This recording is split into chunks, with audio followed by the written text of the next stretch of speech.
you think that intro is a bit long, or should I cut it down? I love that. I love it. I love the intro. Yeah, it's all right, isn't it? Anyway, good evening. It's Monday. Airfix and Chill. We've got James so far, Luke, Zinzan, and Ian. Hopefully Nigel will pop in because he loves a 132nd scale, doesn't he? So premise of tonight was went to Yovo model show. Intro is like walking into a disco in the 1970s. Actually, it's more like what you listen to on a Saturday evening about 6 o'clock with no Edmonds. But anyway, we won't go into that. Because I get copyright strike that I'm using those house party music. I basically went to the Yovo Model Show with Iska Scale Model Club on Sunday, got there early, set up, and during the day, I think, I can't remember if it was Stephen Haynes or somebody said, Mods, have a look at this kit.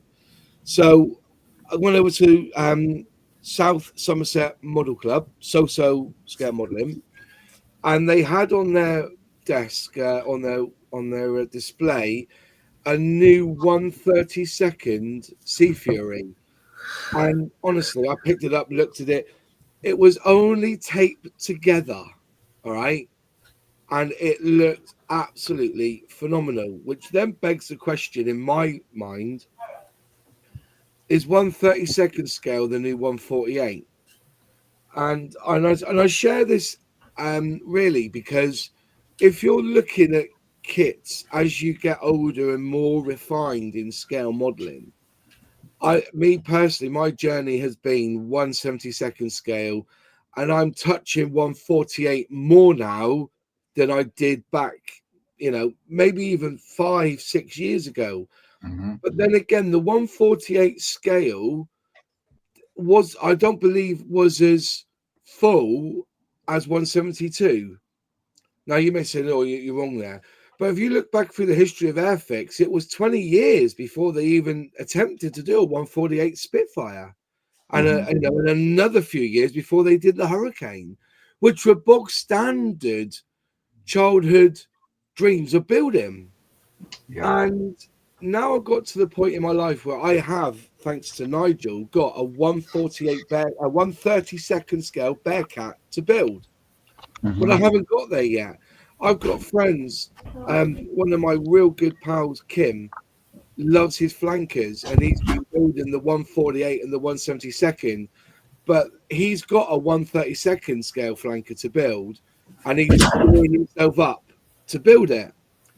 And I was just thinking, looking at the releases this year by some of the companies, and we can go to ScaleMates in a bit. Some of the most exciting looking planes are 132nd scale, and we'll reel them off. All right, you've got Qatari with the BF 109 coming soon, and they've also announced their Hurricane in 132nd scale. You've got the Meteor from Revell coming out in 132nd scale very, very soon. Excitable. You get excited about seeing it, and and Revell just, they only, was it last year or year before they released a 132nd scale Hurricane. You've got Tacom with the Horan 229A. That's going to be a big one. Trumpeter, an S3B Viking anti-submarine aircraft, also coming out in 132nd scale. Edard, a P-51B Mustang in 132nd. And then Daswak just pulled it out of the bag by bringing out this Messerschmitt P, I don't know how you say it. Is it 1101 or is it 1101? However you want to say it. But there you go. There's 12 toolings in 132nd scale. And then you've got Copper State Models who bring out a bike in 135th, but also then bring out one in 132nd to appease the 132nd scale, because that sidecar and bike would be the sort of thing that you would put next to a 132nd scale. And Nigel did a review of the bike. Yeah, it's exquisite. It's resin print though, isn't it? Yeah. It's all resin, but by and by. So the question is that what is 132nd scale now becoming a 148 scale in want? And is it something, if you had the choice of building a 148 kit here and you've got a 132nd here, would you prefer to build the 32nd or the 48? Pricing difference. And, it seems to be like a 20 quid jump in every scale, isn't it? 172nd scale between 20 and 30 quid. Then you've got the 148 scale between 40 and 50, maybe touching 60 quid. And then you're getting 132nd scale touching the 60 to 80 pound mark. Then the 124th at around the £100. Why did Qatari just? And another thing was the other I'll put out there. So we'll put them all out now, so then we can talk through it later. What is it that scale models, these brand new scale model companies like Qatari and DBMK, why are they looking at that 132nd scale market? Is it because everything else has been done to death in 148 and 124? But there are holes in the market for 132nd. So quite a lot there to unwrap. But I'll lay another one out to the channel, also in the to the panel. Anyone in the chat got any thoughts on this? Put QQQ or in comment in big letters if you want, so that we can read it, and then we'll read them out as we go through. But Ian, have you ever built any 132nd scale planes, trains, automobiles, or anything like that? Well, going back to back in the day, when Revell used to do those massive, they did a P-38 Lightning, didn't they, which was huge. And I can remember getting those, but they used to sell them on the strength of the biggest kits available. They weren't doing it because they weren't quite detailed for the time, but they were more aiming for that kind of kids market of, look how big this plane is. It's bigger than anyone else's. And some of them are still around, aren't they? You still see that. I think the Mosquito get released now and again, and the Beaufort, but they're not that great now. They are way past the best. But 132nd lends itself better, I think, to if you want to super detail it and you want to get photo etch and so you have engines and interior, and people do cutaways of them and things like that. Which 148, I know you can do that with 148, but it is a bit smaller. But I think it's really, really strange, actually, because Border have been doing them in 135th, haven't they? Yeah. And I always thought, well, maybe it's going to go in that way. Everyone will start doing 135th planes, because then if you start building the ground vehicles in 135th, and you've got those common bases, like all the Bedfords and all that, then you could have that crossover, couldn't you, with the military stuff? I was going to say about the 135th, right, and the 132nd. Now, the thing is, though, I can see why a company would produce a vehicle in 132nd to match with the plane, but I can see why tanks are 135th. But it'll be I'm just thinking on the battlefield, you would very rarely see a tank parked up next to a plane. So I can see that, but with Airfix releasing their 135th vehicles, you would, like the ambulance and stuff. They would look at, I know there's very minuscule between 132nd and 135th. I know, but it's still the ambulance would look too big next to the plane, in such a speak.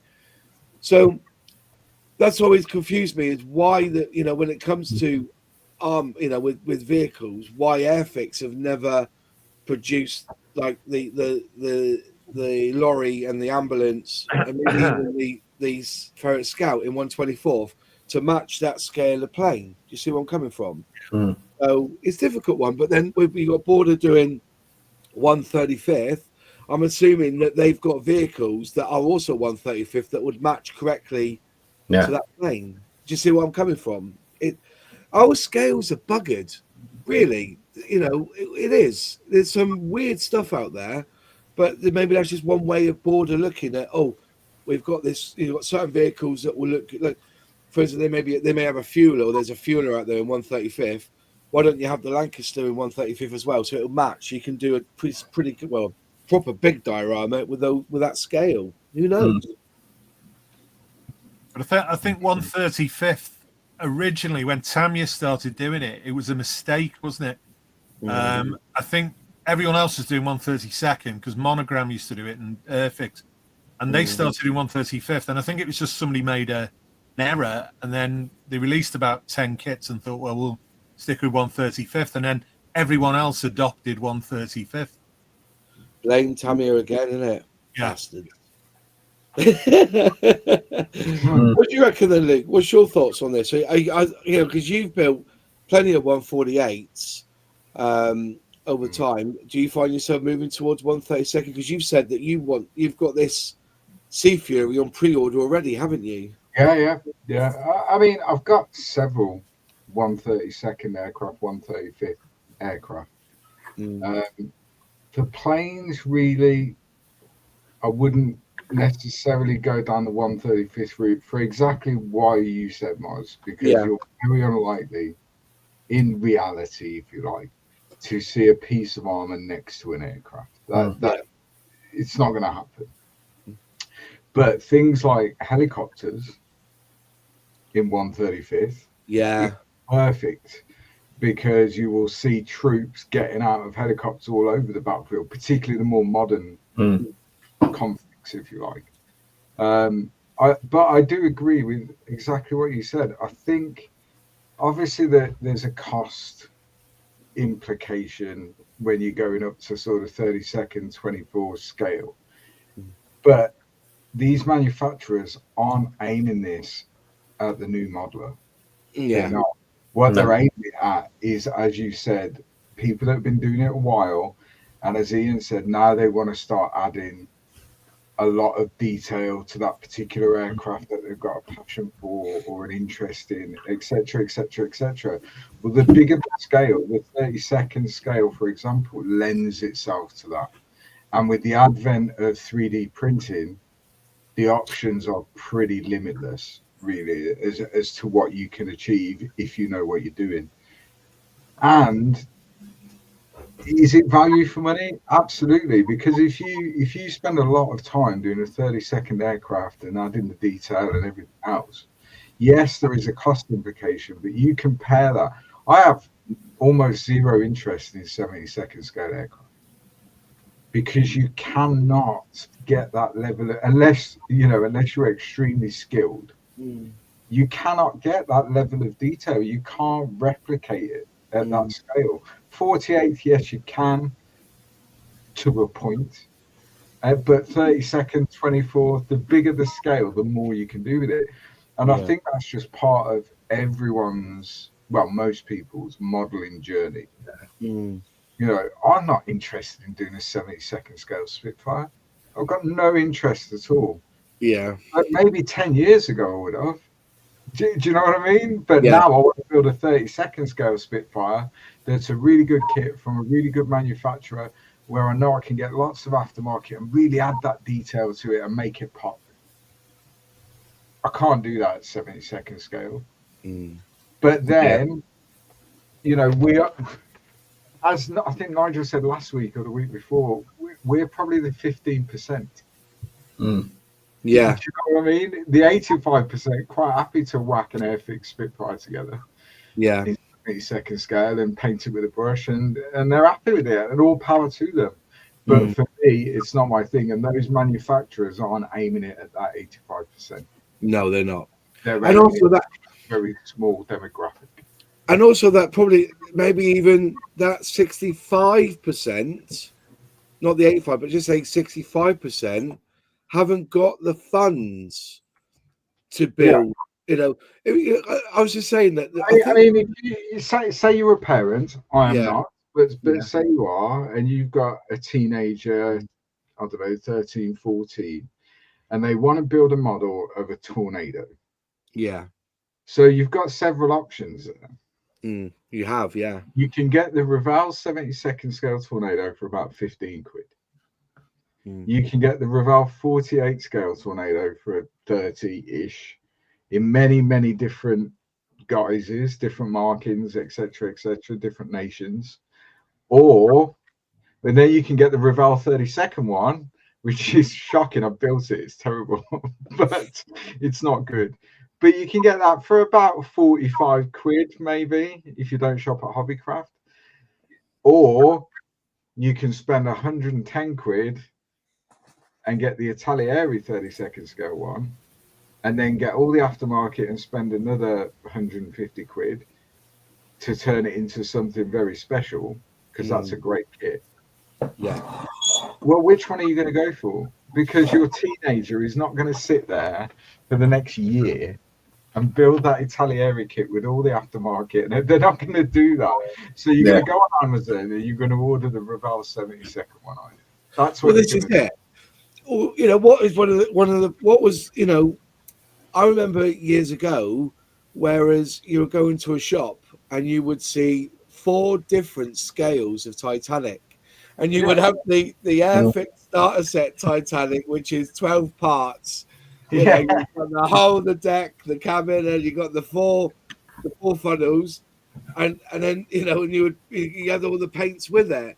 And then as you go up through the scales, you know, there's is there like a 1 to 400 scale Titanic with every bit of photo etch, resin, wiring, you know, everything all in.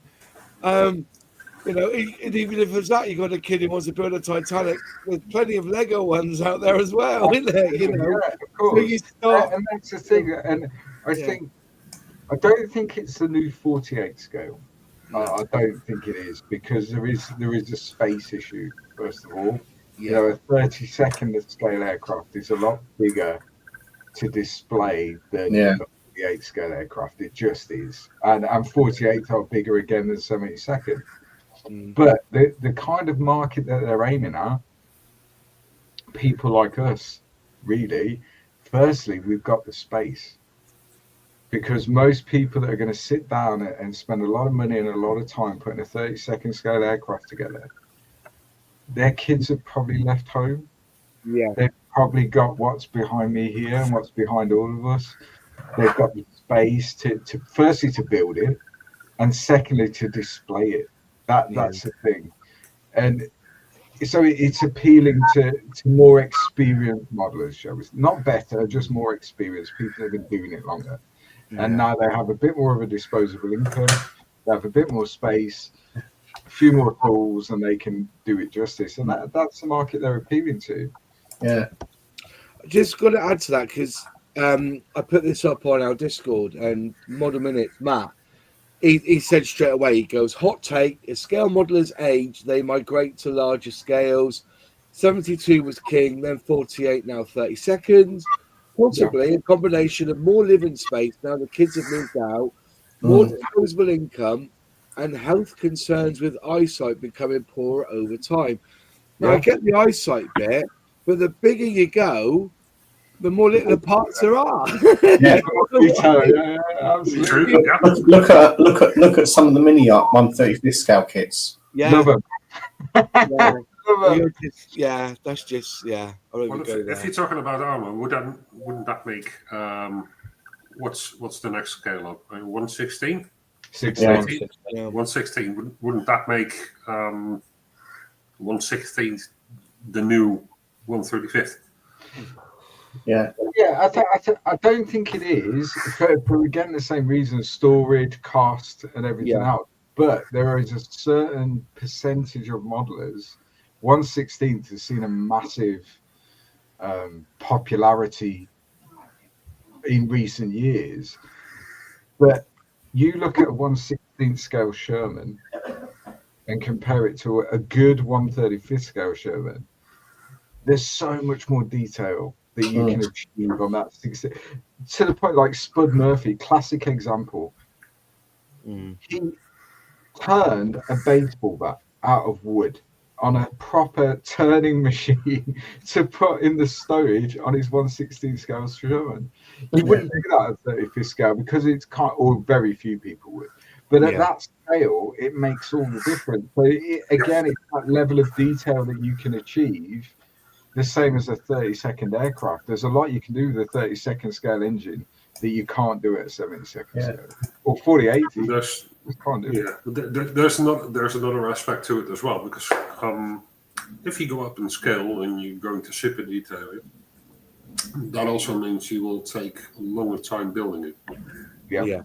In general, so it's not just because it's just a larger scale and it's easier to build. But you want to take your time doing the build itself for the end result, probably, I would guess. But it also means you will build less of them, because you're not going to build 10s or 20 or 100. Yeah, it could take you a year just to build that one kit. Yeah. Easily. Sorry, there's been some really good little comments here tonight. You know, Jim Brookler just saying, "Where are all these kids leaving home? I can't get rid of mine." That was quite good. I just want to mention that one again because that was quite good. Go back to 1/16. I'll tell you something. When you get to that it should be 117.5 scale, by the way, if it's half of everything we're going up, but we'll leave that one out. Well, technically, a lot of the diehard model is still 1/15 scale. Yeah, but when it comes to 1/16, it's very, very hard to make it look realistic. Yep. 1/35. Look, I've been to a lot of model shows. A good friend of mine, Andy Locke, put in this 1/16 tank once. Had Zimmer on it, looked absolutely epic. And the judges looked at it and it didn't look realistic enough. And I kind of saw the point. It's very difficult to make a 1/16 not look like a toy. Yeah. I said this in a presentation about a 1/24 kit that I did before and on my current project as well.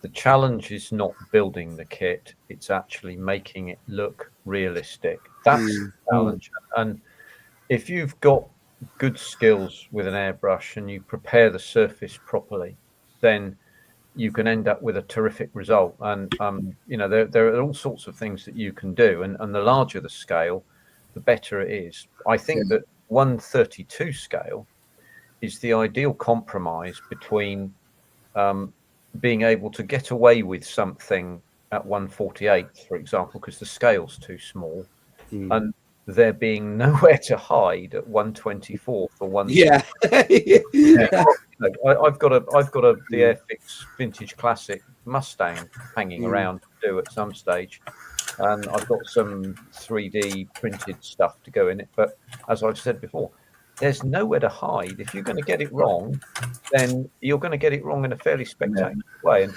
this is where the research comes in. And at 1/32 scale, with the Qatari Spitfire, I did one of the first ones out there. And you can really go to town on weathering it and doing a really nice job of it. But you can also do stuff with things like this sort of lead wire in the background, in the cockpits and all around the place, and get a hell of a result. But the modern 1/32 scale kits have so much detail in them anyway. I mean, for example, if you look at the Corsair from Tamiya, they've put in the return springs on the oleo legs on the main undercarriage. They've put in the hydraulic lines. You know, on an earlier kit or a 1/48, you have to put them in yourself. Yeah. You know? So you know, you're somewhat more limited, but you can still do stuff with the wire, and that's what's good about 1/32. And I would just echo what everybody else has said, particularly Luke there, that this is where the, shall we say, dyed-in-the-wool modifiers probably have their playground, because each time you do it, doesn't matter whether you've been doing it for 3 or 4 years like me, or whether you've been doing it for, you know, was it 353 years? Is it, Moss, for you? Something like that. Feels like it. Every time I do a live stream, I gain an age. Do you know what I mean? Good answer. But you learn each time. Each time you get better at these things. And that thing about the engines, particularly for the Sea Fury, the spinner and the cowling are so close together that the original fit engine, as they've done it, is going to be all that you need. It's the same with the Hasegawa 1/32 scale Focke-Wulf. Once you've got that cooling fan in that ran independently of the spinner, you can't see anything past that. I've tried it, I know, you know, so you can do the detailing, but you're not going to see much of it. Yeah, I think what it lends itself to as well, at the larger scale, there are people out there, I'm not one of them. I've only ever done one cutaway model, if you like. But there are people out there that will cut panels out, and they will put the internal structure in that aircraft, and they will put all the internal detail in it and cut panels out so you can see it. And that scale lends itself to that. Yeah. At a smaller scale, really, you're going to really struggle to do that. I mean, firstly, from a physical point of view, and then because it's a lot smaller, a lot of it's going to be lost when people look at it. You know, whereas at 32nd or bigger, you can really see that detail. You know, and that's important to some people. I don't really mind rivet counters, to be honest, because their hobby is building for accuracy. Yeah, they're trying to build for accuracy. That's not how I build, but that's their hobby. They're trying to get it as close to the real machine as they possibly can. The larger the scale, the more it lends itself to that, because there's so much more they can do with it. But isn't that the case? Isn't that the adage? Is what you see at 3 feet? That's what they always say. Is it 3 or 4? Is it what 4 feet? 3 or 4 feet? 4 feet, isn't it? At arm's length, essentially. Yeah, arm's length. So, you know, and like I said, you know, I'm going around the model shows, and it takes my eye. I then go in deeper and have a good look. But then a lot of times I'm looking over it. You know, Jared made a good point because he was at the model show yesterday, and you know his build at 1/72 scale put me to shame. And he's crafty because he doesn't use he does use Tamiya extra thin, but when he's putting joints together, he will put an edge on the fuselage to make a little trench, and then go in with the super glue, and then shuts it up like that. And you can't tell it doesn't work because his models look fantastic. But he's right in what he says. I must have seen 3 or 4 1/48 scale builds which held my eye. And that's quite true. You know, I've gone around scale model shows, and I've looked more at the 1/72 ones than I have at the 1/48s. But as you said, I think you're right. It is a personal choice.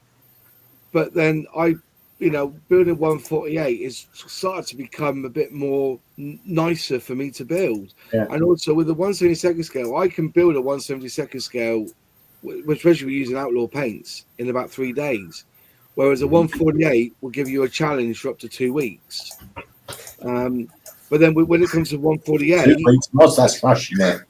I tend to find that in 1/48, I would consider a little bit of aftermarket more than I would on a 72nd scale, because being a bit bigger, you know, seeing it at arm's length, you will see a little bit more. And and like Dale was saying last week, there comes a point where you have to say enough is enough. You have to find your own level when it comes to this. But I think a lot of things you said a couple of years ago, Moz, really, when you'd had a conversation with one of the designers at Airfix, and they said their job is very bizarre because they never produce a finished product. Exactly. That astounded me when Chris. He said, "We're not like any other designer. You know, we design kits and we never finish it. You know, normally when you design something, you design absolutely everything. You know, the way it looks, the way it feels, but they produce plastic to a point." And then leave you to fill in that blank canvas. And it hit me hard, you know, because it was like, I never thought of it like that, because at the end of the day, they're giving you this tooling, and then they leave their hands up and they say, right, now it's up to you. Unless you get the likes of Paramjet in that case, because he builds his own kits, but I understand that, but he builds ship kits though. But he said ship. But Paramjet hasn't, Paramjet hasn't said this is the colours, and then it goes into a factory, then it gets put together, then sprayed up, and all you do is basically become a corgi diecast collector. Exactly that, You know, So even Pramjet, you know, he can't dictate on what that plane's going to look like after you've got your hands on it. I mean, everyone on this screen here Mm. and in the chat could be given the exact same kit, the exact same tools, the exact same paints, and every single one of them would be different. Yeah. Model. That's the beauty of the hobby, right? Exactly that. That's the individual touch. Well, I'll just say this: look at the Jadland with their Spitfire challenge last year. Yeah. With the Mark 12 Spitfire, we all did different kits. The mail is here. Ooh. So Horace has come through the door. Where did he come from? That sounds like Homer Simpson. I really must switch that off. Yeah. Yeah. It's But no, going back to what we've been saying about 1/32 scale kits, I do remember building 1/32 kits. I built a 1/32 scale kit before I built a 1/24 scale kit. Because when I was young, Matchbox were around. So obviously I built the Spitfire, I built the Dauntless, I built the Diggy? Lysander. I didn't do the Lysander though. I wanted to do the Lysander, and guess what? I brought a 1/32 scale bow fighter instead. Which one was that? In 1/32? Revel. Yeah. See, It's huge. Seeing that, again, space is good, but you ask Nigel, you know, he berefs at the fact that Airfix don't do 1/32, and he also berefs at the fact that Revell has some very, very good 1/32 scale model kits they've not released in ages. And, you know, but maybe that was the start of it. They produced this Hurricane in 1/32. They've got a Spitfire 1/32 as well, because that's the one. They used to do a Seafire 3 in 1/32. Yeah. But they that one was based off the normal Spit, right? Yeah. Yeah, that's the number 2. I should say that the Mark 9 that they do is quite a good kit, actually. And it's just a bloody shame that it's only available in the most expensive Technic version with the whole shebang, because that raises the price with about €90. Yeah. Because otherwise you would have one for what, 40, 50? Yeah. And that will be absolutely great. Yeah. Just to kind of scale mates now while we were discussing, and you know, as I said, I don't know how far Qatari has gone, how far they've got with this Messerschmitt BF109K. All I've seen is screenshots. I think they've got the right idea that DMBMK have got the right idea about doing a Sea Fury in 1/32. Because essentially, the cockpit is a black hole. You can't see the instrumentation in there, so sort it out. But then, you know, again, it says a lot that when this is the other part of the question was, why are new companies that are coming into the scene, you know, into the pen, are not going for a 1/72 scale, which would be the obvious thing or even a 1/48, which would be the obvious thing to do, i.e., like Clear Prop and people like that started off. They tend to do different variants of planes. There's a choice, I believe, that manufacturers of all sorts, particularly in retail, have to make, and they have to say to themselves, either I want to be the best, or I want to sell the most. You can't do both. So if there are companies already established that, shall we say, sell the most, what is left to you?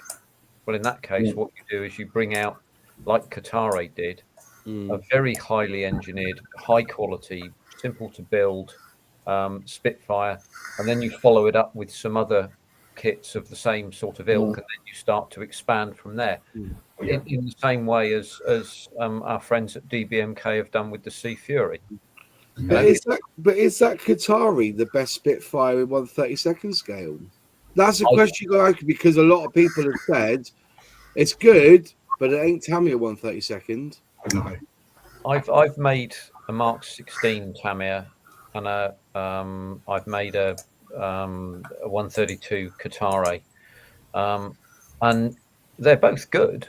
Make no mistake. Mm. I like the fact that the spine panel on the back of the Katare cuts out a large amount of seam, particularly where you will find rivets. Never mind the fact that I made a bloody mess of it when I put the thing on and had to correct it. But there we are. You'll see that on videos. But it was they very do have different. expensive. They do have different philosophies as well, right? Because Qatari made a conscious choice to do the early variants as well, whereas Tamiya does have a habit of making just one or two variants and sticking to that one. That's basically what you get. Yeah. Right. They did a Mark 8, Mark 9, and a Mark 16, but the Mark 9 and the Mark 16 is basically interchangeable. So that's not really a big deal. So the Mark they are quite limited. Isn't interchangeable apart from the wings. Yeah, the Mark 16 in fact has the lowered rear section, so you've got the bubble canopy on it. So it is different from that perspective, whereas the Mark 8, Mark 9 don't have that. But they are largely the same. You make a valid point about the early versions. I think that there was a gap in the marketplace, and they recognised that and then exploited it. Good for them. Yeah. Well, they probably looked at the Revel Mark II that they used to do in 132nd scale, and they thought we can do better. Than that. Yeah, and then promptly did so. Yeah. On that flip side, though, doing a 132nd scale kit surely will cost double the amount of work, time, hours, investment than a 172nd or a 148. So, I wonder whether it would. To be honest, I do think about this, and I wonder whether whether it is twice the price. I suspect it's twice the profit margin when you sell it.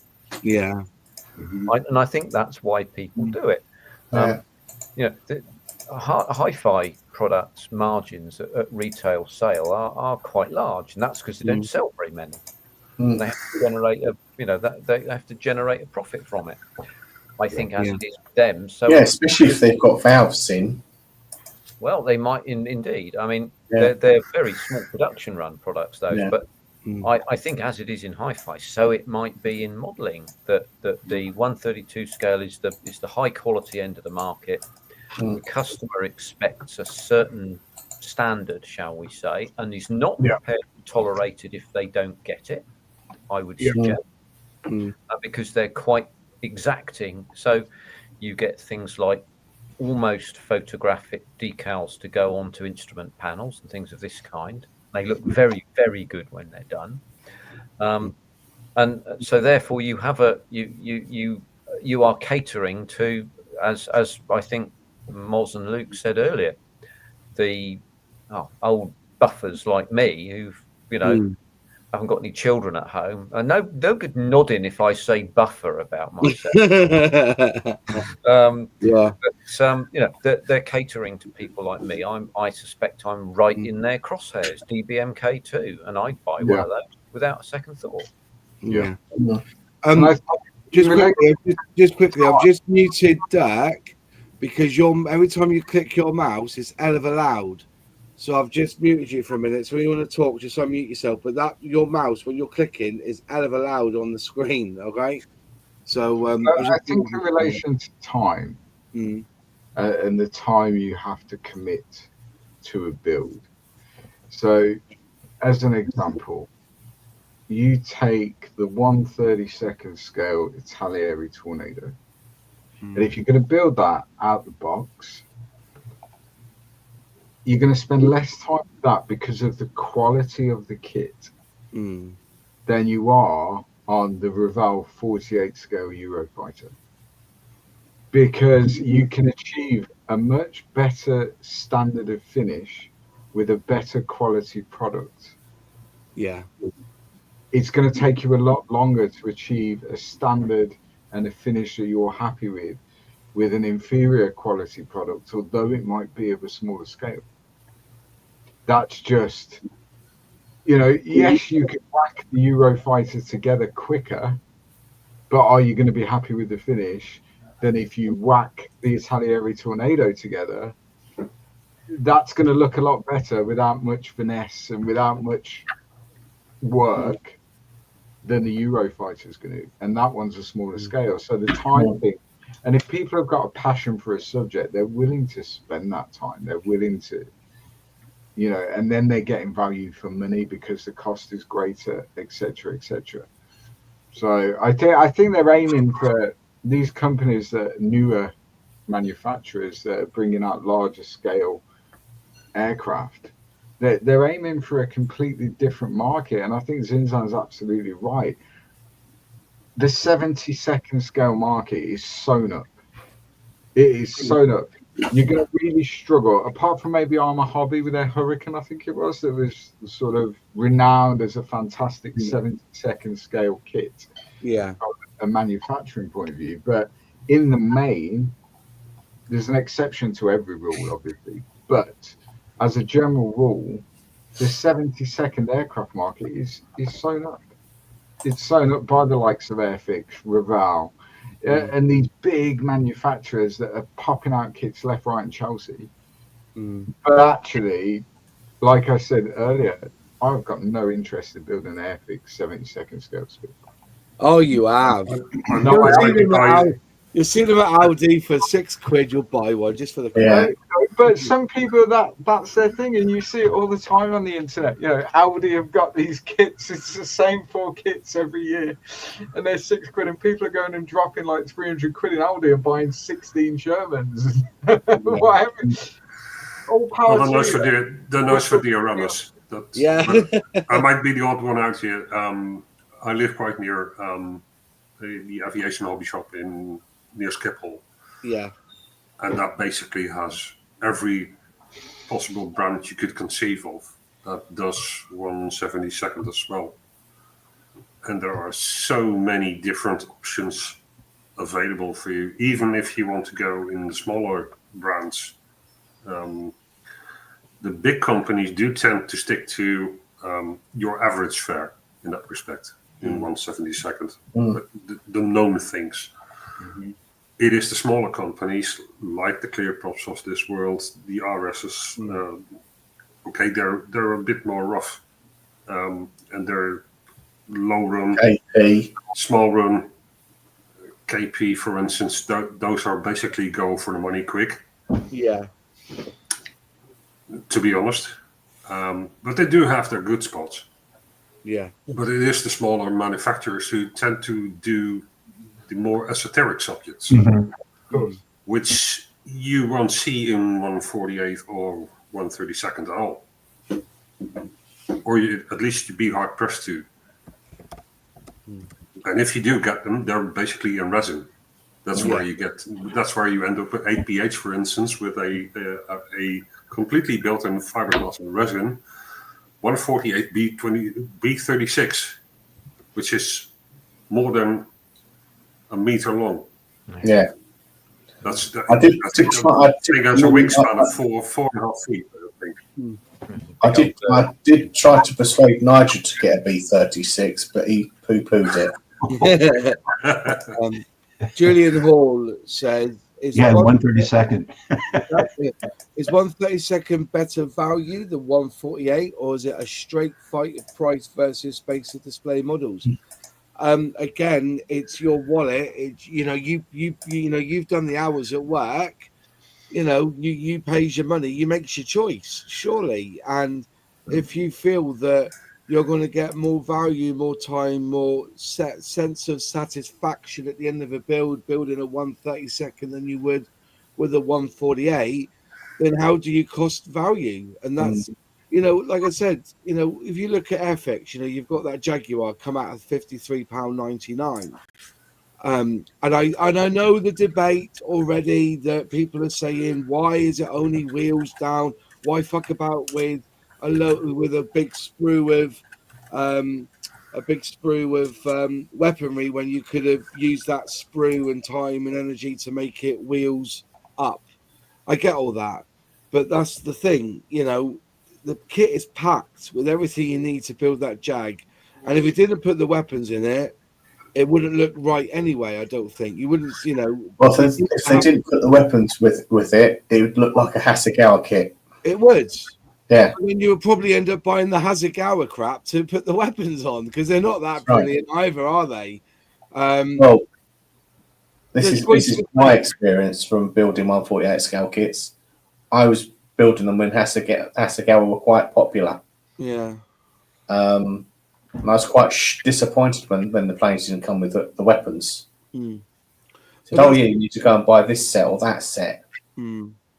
But my point is that again, if they did have to tool up the extra wing, the flaps, and everything to get it to be wheels up, you'd be looking more at like a Buccaneer price of 70 to 80 quid for that kit. Mm-hmm. There would have been more parts, more tooling.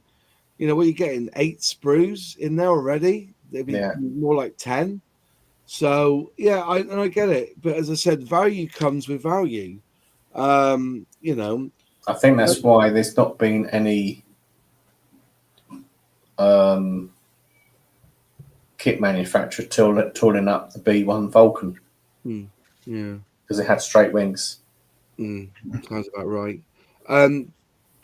John, sorry you're not in with us tonight, but he says, question. I think 1/48 is the most ideal scale for most subject, even vehicles.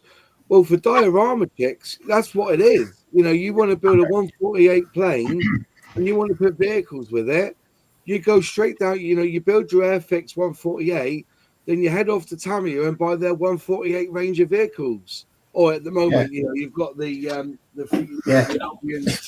if you want to build a 1/48 bulldozer, good luck. Or you get them both on a box. Yeah, right? Because they sold the Corsair, for instance, with a tuck. Yeah, they did. They did. A 1/48 scale bulldozer. Yeah.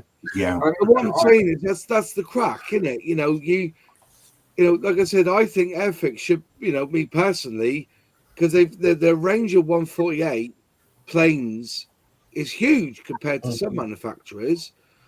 And I say this to Revell as well. Perhaps you should be taking, you know, not many do 1/48 as well as Tamiya does. Maybe it's time that they started thinking, if we're going to hit a market that we want to box things together, like a dog fight double is always, you know, the plane versus, you know, evil versus good, you know, and then you have like the best of British where they have a 5 stand and you have the 5 best planes from World War II. But if they're doing modern stuff, I'm pretty sure there's a market for modern transportation to go with those 1/48 kits. You know, I'm just trying to think, you know, what would you have for a Jaguar, you know, on the ground, you know? When you say, or when John says, it's very rare I disagree with John, but I'm going to disagree with him at this point.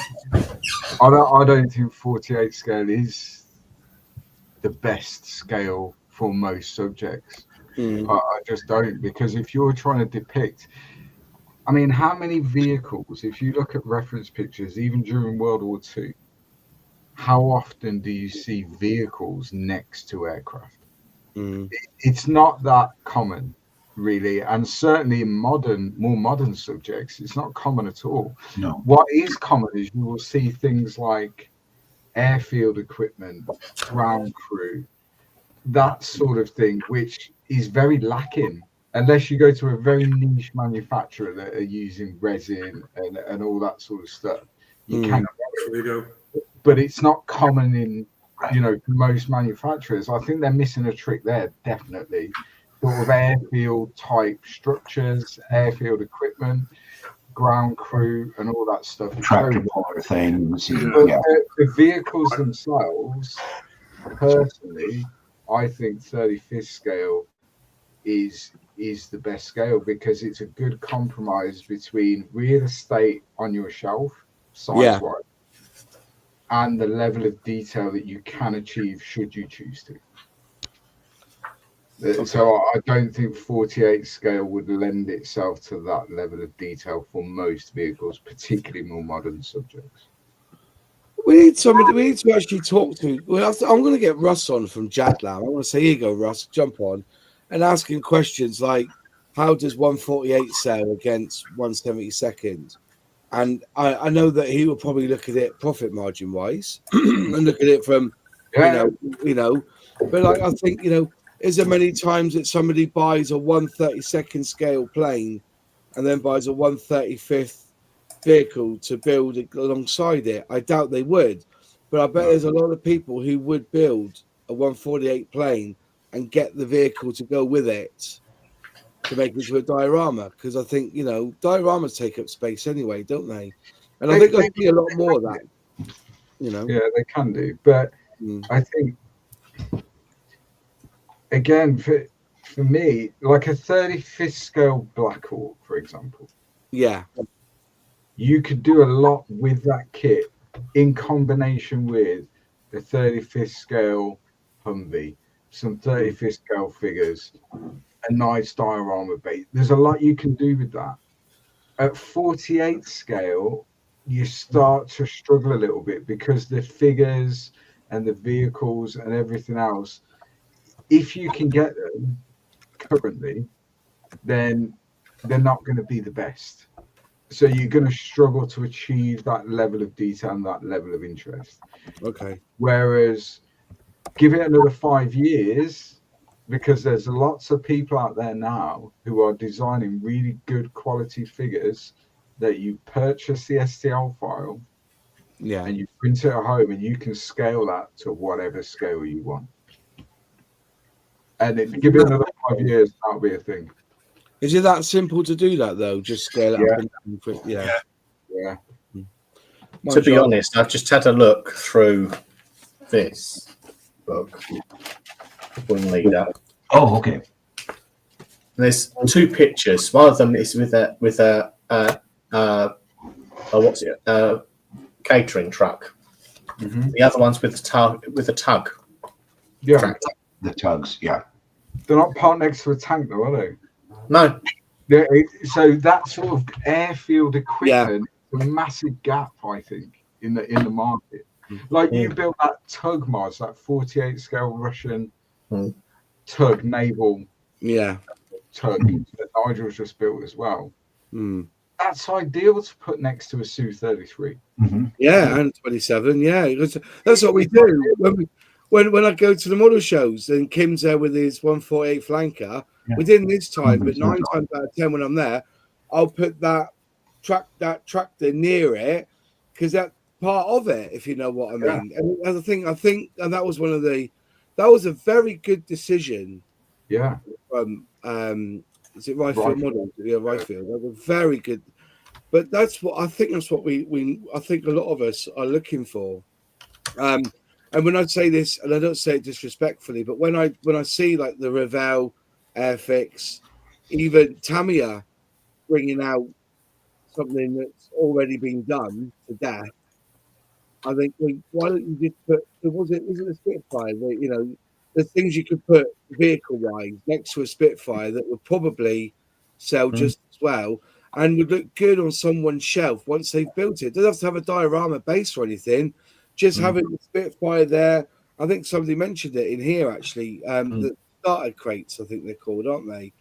They never, every Spitfire was near one of them in theory back in the day. Why there's very few out there to do. But that's where 3D guys come in. Like as I was saying with 3D Gizmo, I got some 135th jerry cans off him for the GPUs, isn't it, for the ground power units. Yeah. But I got some storage here as well, a storage set as well, 135th, and he's aimed that at the what's it called, the armor guys. But there's nothing stopping him putting them up to 132nd a storage, things like that for the plane. It's you can't tell me that jerry cans weren't put around the wheels by the planes in Germany at the airfields, because I bet they were using them to fill up the Messerschmitts with and stuff. But there was nothing stopping him from putting them to 132nd. And they're very good, by the way. Difficult when I built that 72nd 101st Airborne D-Day diorama, Yeah. it was very, very difficult for mainstream manufacturers, we'll call it, to find figures, even though it's 72nd scale, to find figures and vehicles that would be appropriate to be next to that aircraft on the ground, loaded, ready to go across the channel. Yeah. However, when I did a search for 3D printed figures and 3D printed accessories to go next to the aircraft, there was a plethora of stuff. Yeah. And that's what's on that dio. I'd say 50% is 3D printed. Yeah. It's a good shout. That I take that. I take that on board. Yeah. But then maybe that's what the manufacturers are thinking. Why do we bother with putting pilots in when you can clearly go and buy one? But then you are kind of shortchanging the buyer. You know, they've got 2 pilots in this Jaguar. I'm not talking out. You know, I'm not speaking on behalf of Airfix. But I do wonder what pushback they got when they released that Spitfire without a pilot, that 124th. You know, how you heard the complaints that were made that there was no pilot in that 124th Spitfire, but they made a conscious choice, and I kind of see their point. You know, and even now when I went around Yeovil, 80% of all those planes didn't have a pilot in them. Yeah. Even the canopy was closed, they weren't. But what's the point? But then that's the other thing. You know, they say, oh, you put the gears up option in these kits, but you don't put a pilot in. Yeah. And on this side, they don't offer you in the Jaguar the gears up, but they put a pilot in. You know, you win, you lose, you lose, you win in this situation.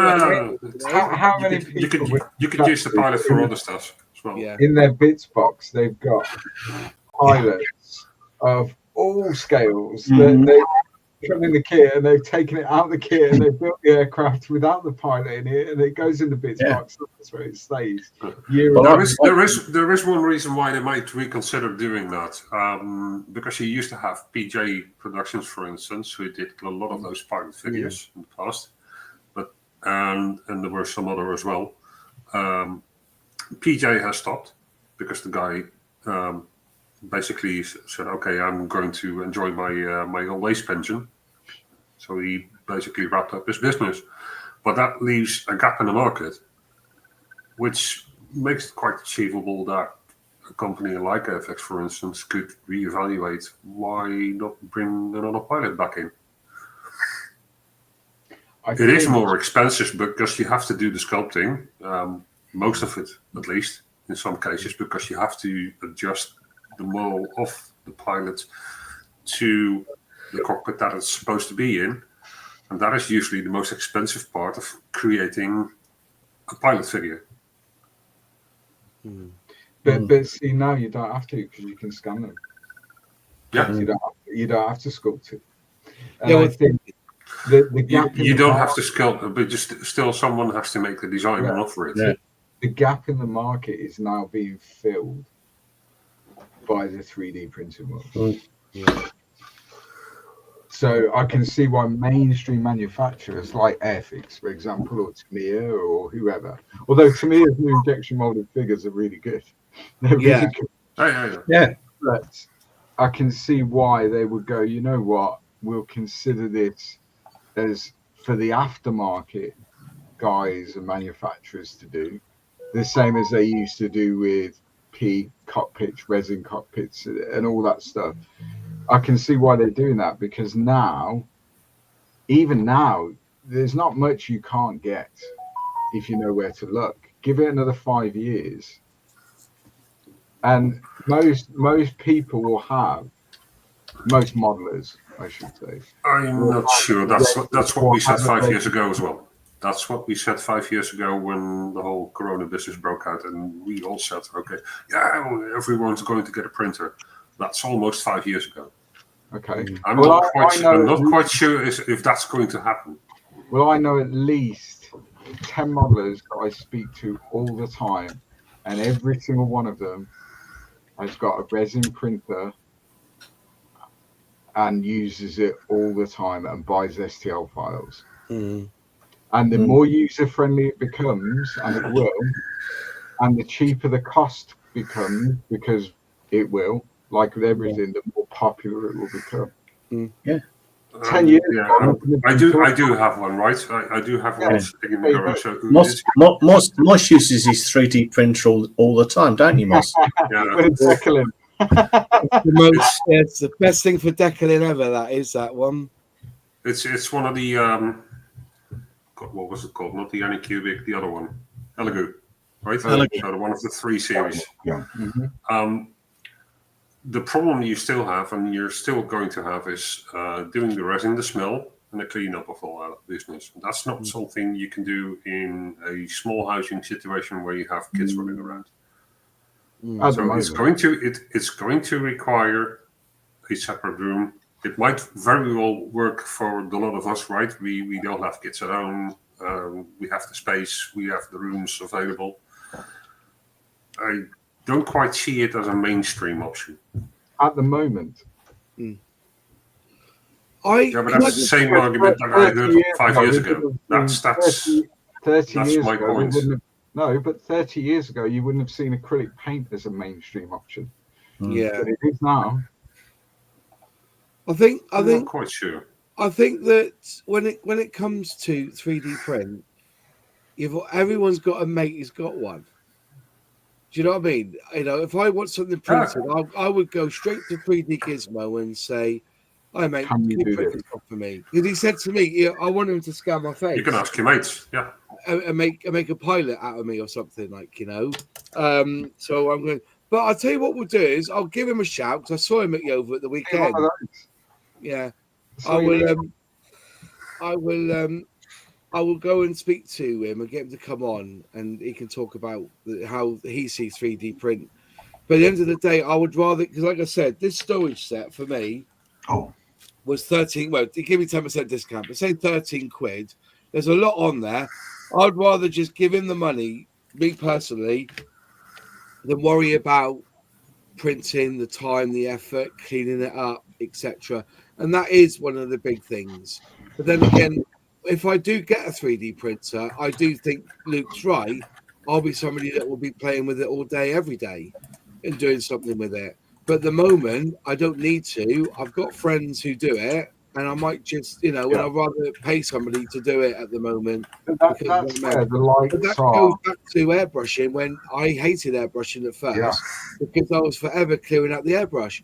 But now I've got to a position where a couple of squirts of IPA, blow it through, bit of brush magic, blow it through, I'm on to the next paint, so it's I don't even strip the airbrush. I strip that airbrush down once every 3 to 6 months now. Whereas when I first started doing it, I was stripping it every time because I was that worried about it, so it's definitely and that's the thing, isn't it, where companies like Wolfpack, Aries, Edward, all these aftermarket companies, PJ Productions with their figures, all these aftermarket companies that have existed over time, that's going to go. Yeah, it is going to go because not the individual necessarily sat at home printing stuff, but like you said, Miles, you could go to a company, spend 13 quid, and have really good detailed aftermarket that's been 3D printed. And that's the way it's going to go. Yeah. Yeah, I think you're right. I feel that.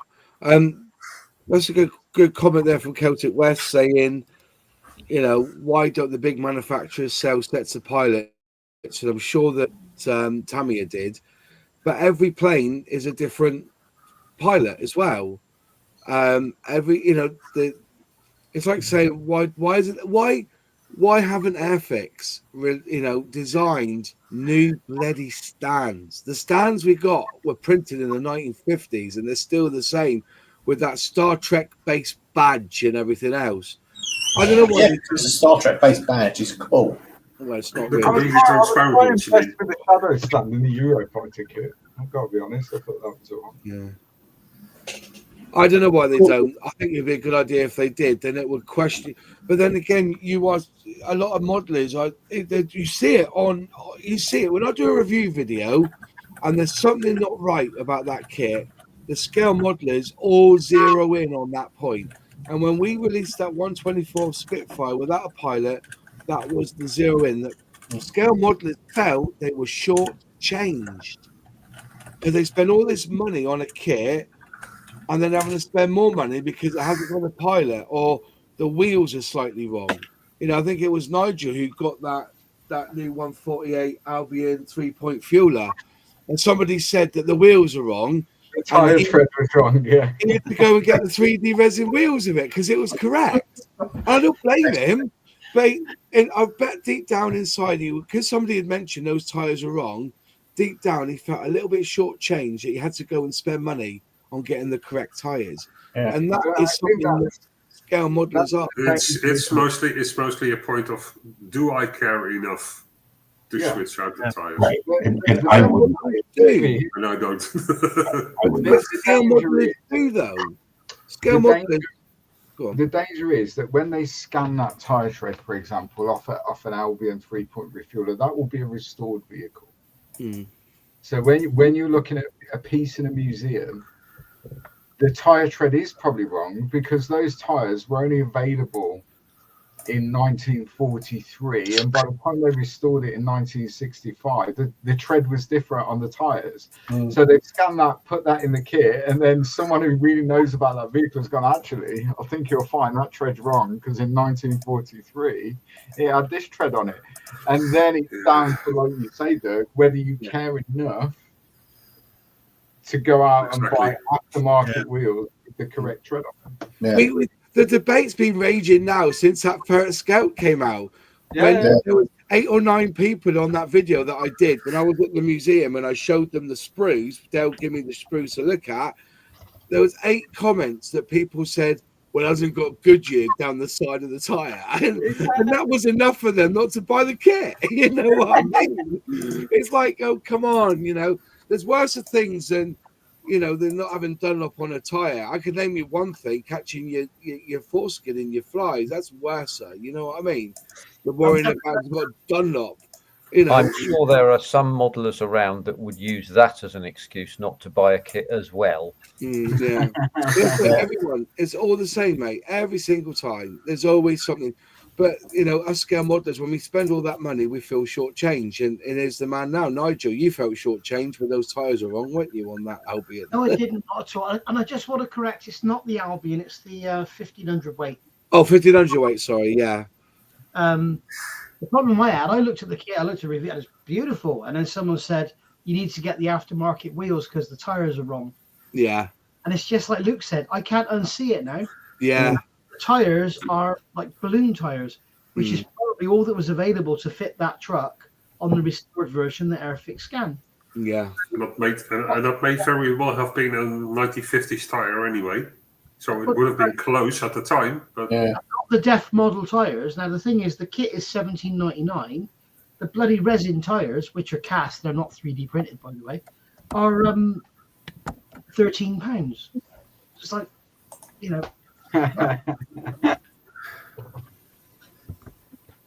But you've got something to be proud of if it's finished. So then, Nigel, what do you reckon then? It's 132nd, the new 148. Let's hear your thoughts. 132nd has always been the master. I love 132nd. It's my favourite scale. But having said that, a 132nd F14, a 132nd Lancaster, it's too big for most people. So 148th is much better.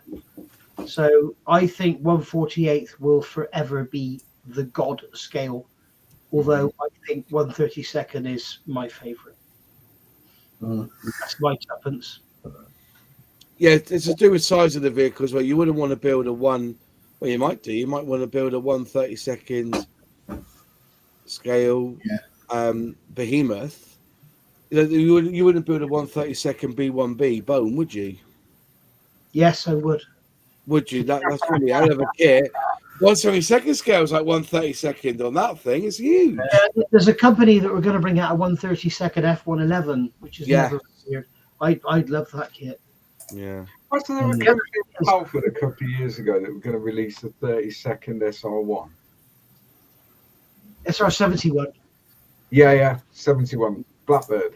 Yeah. Thing was huge. It was about 4.5 foot long. It was but it was very. It never materialised. But it was. HPH do that? Didn't HPH release? I don't know. I just remember seeing. It rings a bell that now you said HPH. Wasn't that Icelandic Fine Arts back in the day? Was it not an XB70A that they brought out? It was fiberglass because it was so large. It was absolutely huge. The HPH are always fiberglass, the big parts. Yeah. Yeah. But then again, they stuck to 148 for that one. But then again, you can say the same about ships, can't you? You know, we go like 1/400 or 1/300 scale Titanic. It's going to be about as big as a 1/32 scale SR71, isn't it? In length, I guess. But the beauty of ships, they're never very wide, so you can have a shelf on the wall. You can have a 200 scale Missouri, shelf which is 10 inches wide. Whereas the 1/32 ME323 is out. It's already out, Travis. Is that Zvezda? No, that's HPH. Unless, of course, now Border Model are going to do 1/35. But that's something else I was going to say. The beauty of 1/48 over 1/32 and all the other scales is you can get all the military vehicles, you can get all the tankers. You can get all your aircraft, everything in 1/48. Whereas with 1/32, there's no military vehicles in 1/32. You have to have 1/35. And there is a big difference. Yeah, there is.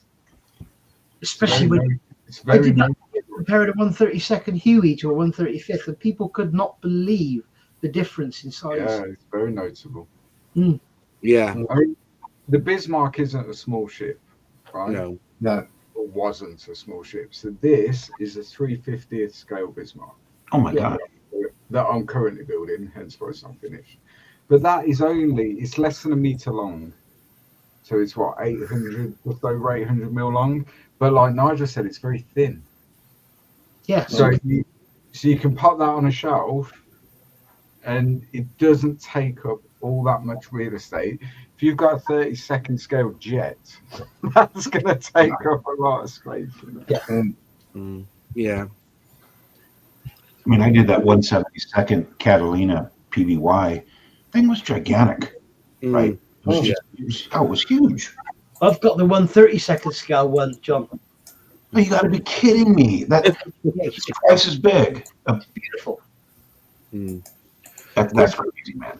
Question. How many 1/32 scale kits come with an actual engine in them, or they're engineless? I know our Airfix have 1/24 all have an engine to put in them. That's a good shout. Yeah, that was the debate about Qatari when they released their Spitfire. Would you want the Qatari one at 1/32 scale for £84, or spend 10 or more, get the 1/24 scale Spitfire and have an engine in it for £94.99? Do we have to go down this road every bloody week? Yeah, that's always the question that people ask. If you want a 1/32 scale Spitfire, you get the Qatari. If you want a Mark 9 1/24, you get the Airfix. If you want a Mark 1, you get the Qatari. Yeah, but he wants an engine in it. He wants an engine in it.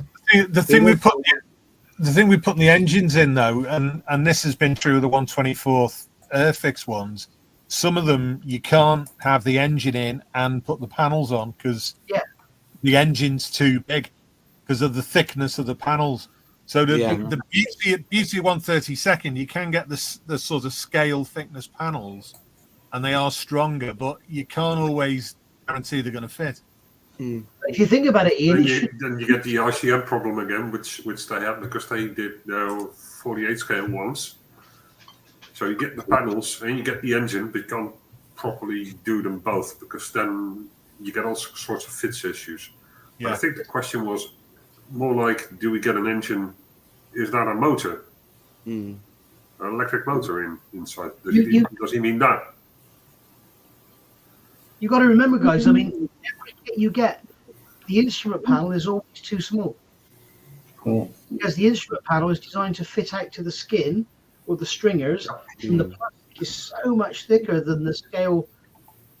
And this is, if you look at a lot of trumpeter kits, the P38, their P51s, the engines are tiny to fit inside the thickness of the cowlings. Tamiya did it.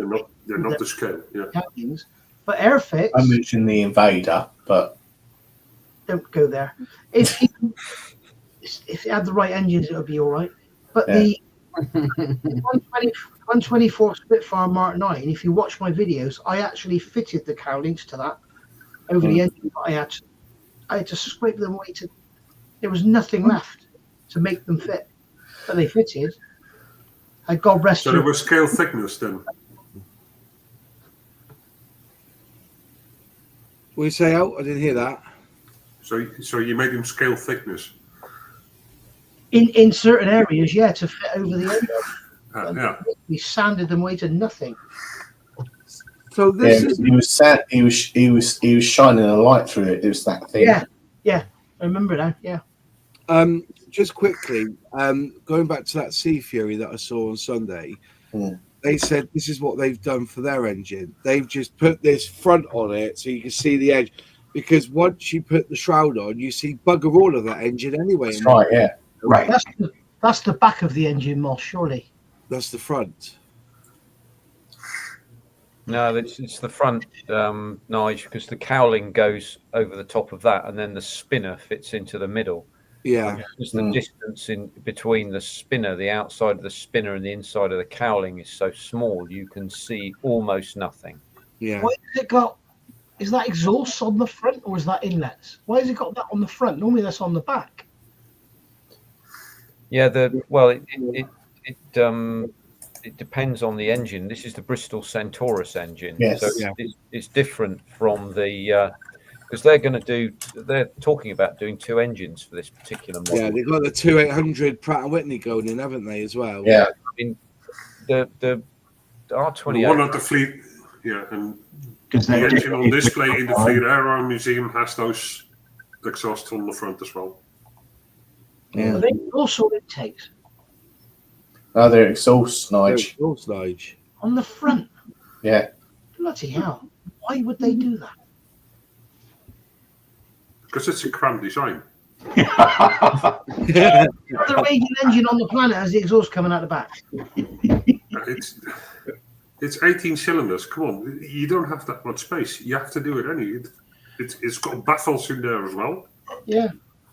It's a really tightly packaged design. Yeah. They're an absolute pig to change the spark plugs on. Yeah. I should imagine they are. Yeah. But this is what they said. This is what they're going to be doing. So, and I thought that's a good compromise. And he did say that there could be a 3D resin print done.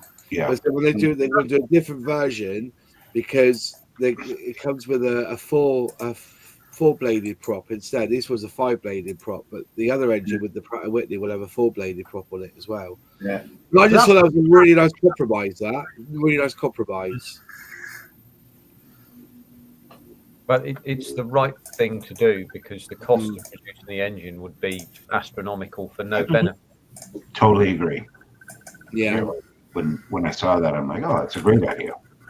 Well, I've always said that Airfix's 124 scale Merlin engine should have all been put on one sprue, and then you could have sold that engine separately to everyone.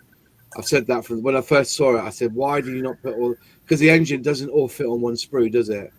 I think it's spaced over 3 sprues in the end, but they have whacked that all in one sprue. They could have sold that engine just on its own because it was that detailed, that well. And what I've heard people say built it goes together proper nicely as well. So I wish there would have been a decal for the Rolls Royce,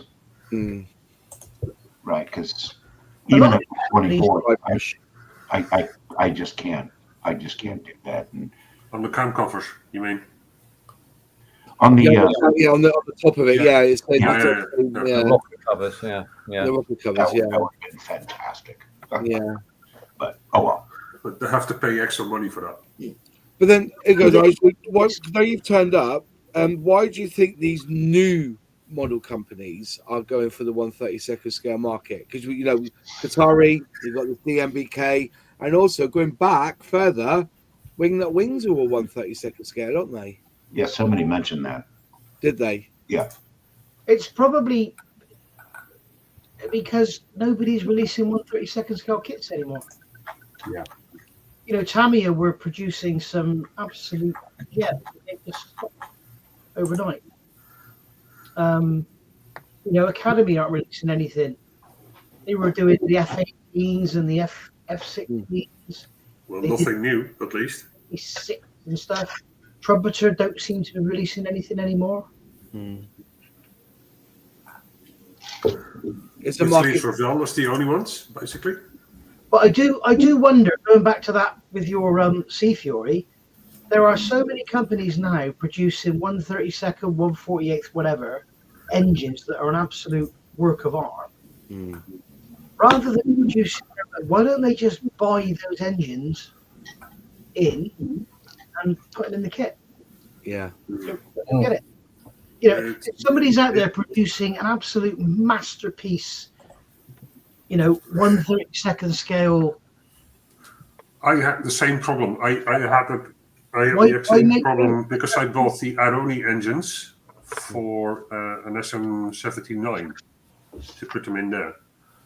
Those are basically those are the alphas, but they're basically Bristol engines anyway, Pegasus. The issue is that they're made to scale, which also means you have to scrape out what you did, basically, scrape out the inside of the cowling again to make it fit. And every kit model it does it different. Every kit manufacturer does it differently. So that means that you have to sand down the engine or scrape down the cowlings again. Can I? It's not a one size fits all. But a lot of the companies make cowlings as well to fit the kit, to fit the engine. Yeah, SBS does, for instance. Yeah, they give you the complete set. There's some stuff on the way from ASK that you will be absolutely gobsmacked with. You won't believe it, guys. Probably. Just out of asking, are you saying why doesn't scale model companies buy in those engines from these resin companies that do the engine? You mean? I'm not on about the likes of Trumpeter and Tamiya. I'm talking about the likes of like this little company that you've just spoken to about that story.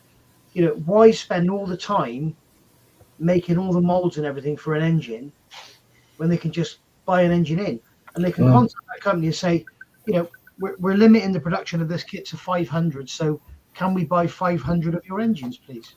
Can you? No. So because Airfix, if they said like, oh, we want to do the innards of a Spitfire 1/24th engine, can you produce one for us? Yeah, I'm not talking about up to 10,000 engines that go in this kit. I'm not talking about Airfix. Okay. I'm talking about the likes of DPK, for instance. It's like buying a special hobby kit. They tend to have a resin engine that comes from Edard. Yeah, or CMK, their own stuff.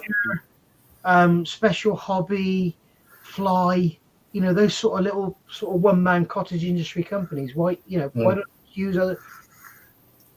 It's like why make wheels when Edward already make lovely resin wheels and undercarriage and stuff like that? I don't get it. It's a very good shout. That is a very good shout.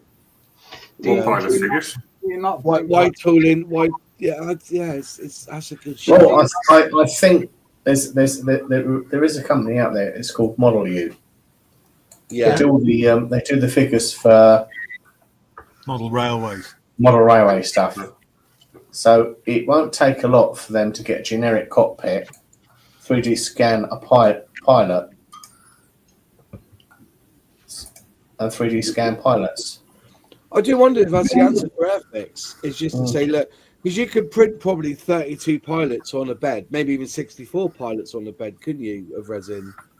Well, I'll tell you what, here's a thought for the resin guys.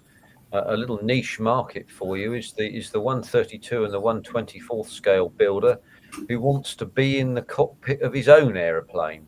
So you look at the picture, you take a few pictures, and away you go. Print a scan of. So you could have Nigel with his helmet on, zipping around in his. It's not as daft as you sound, Dimmers. It's not as daft as you sound. Because I had two clients who had themselves scanned as railway drivers. Yeah. Yeah. Well, 3D Gizmo's now offering that. So I said to him, he goes, you know, a lot of his figures are based on real life faces.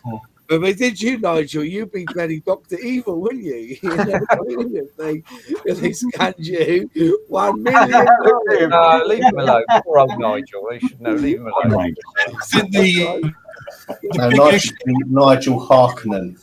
Yeah, they'll do me, and I'm the back controller on all these bloody. All I can say is, if you did that, you'd save on paint because you wouldn't need hair color. That's right. Yep.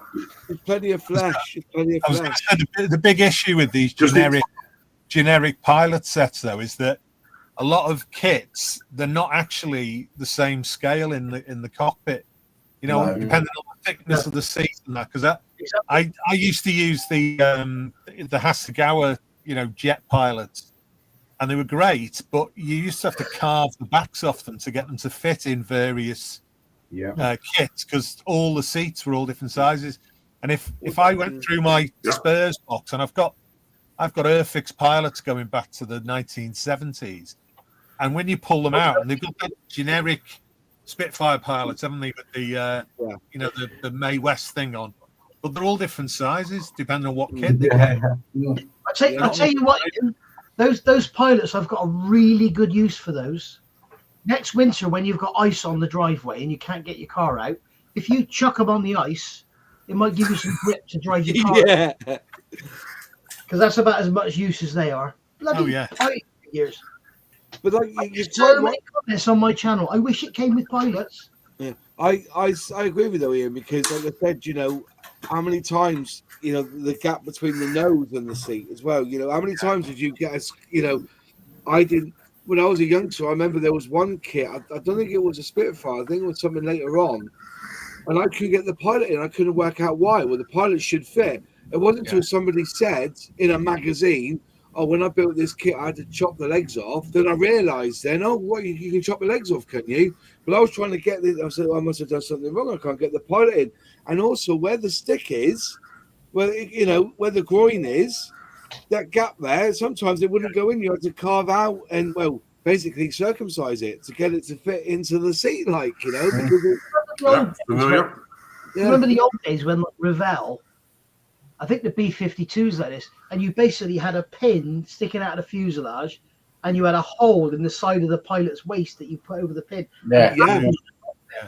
Those were the days. And don't forget the guns, where they have a little circle that you stick the guns to. Yeah. In the old on the old Airfix kits. Yeah. Brilliant. Yeah. Fair enough. Going back to the questions, do you think it's a question of dexterity why people prefer and feel comfortable building the 24th and the 148 scale kits? Could be that. You know, if you you know, but like I said, if you go 1/32 scale or 1/48, you know, the parts may be a bit bigger, but there'll be even smaller parts to go in. Dexterity. I'll say this: you when you have a stroke, you're encouraged to do 1/72 scale kits. Yeah. To get your muscle memory back. You said that before. Yeah. But the thing is, I hear this all the time, but it's like you say 1/72 scale kits are more complex, but 1/72 scale kits don't have hydraulic lines to glue to the undercarriage legs. Yeah. No, but it's about the fine motor skills in general. Yeah. 1/72 scale kits, just because they're smaller, aren't necessarily more fiddly. No, but it's for therapeutic purposes. It's about the fine motor skills in general. Which, if you do 1/72, you have to deal with quite a lot. That's for therapeutic purposes. That would make sense. Yeah. I suppose on 1/72 you won't get frustrated either, because it is pretty well straightforward, isn't it? Whereas a 1/32 pain, you'll be there moving in and out doing bits. Is that new Typhoon, Nige? Yeah. Was that, you're not happy with it then? Enough said. It's not one of their best kits. Arms folded, face like a slapped arm. Tell you what, Luke, He's happy with it. Luke, I know you've spent a lot of money on aftermarket for it. I have, made it. Do yourself a favour. Before you do anything, try and fit the canopy. Okay. The canopy on the front. It's like a clip-in canopy, isn't it?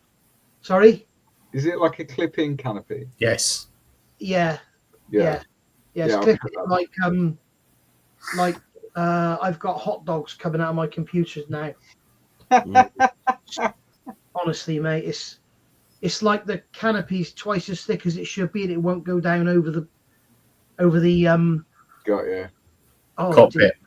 I need to order a back form canopy then. Is that what you're telling me? No, it Possibly. will go, but it's just like this area here. The shroud over. I can't think of the word of it now. The shroud over the instrument Canopy panel. fair. Oh God. Instrument combing. I've basically reduced mine down so it's like 10th how thick to make the canopy fit out, because it's either the canopy's too thick or that's too thick. I don't know. Okay. But yeah, it's Or a combination of both. It's a lot of work. Much swearish was involved.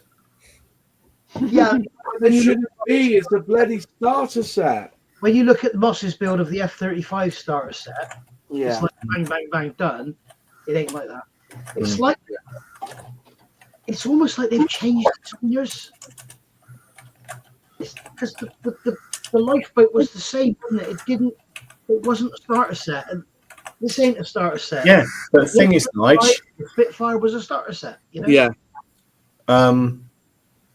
I know people who are building their Shannon this year, and they're not having the problems that we had.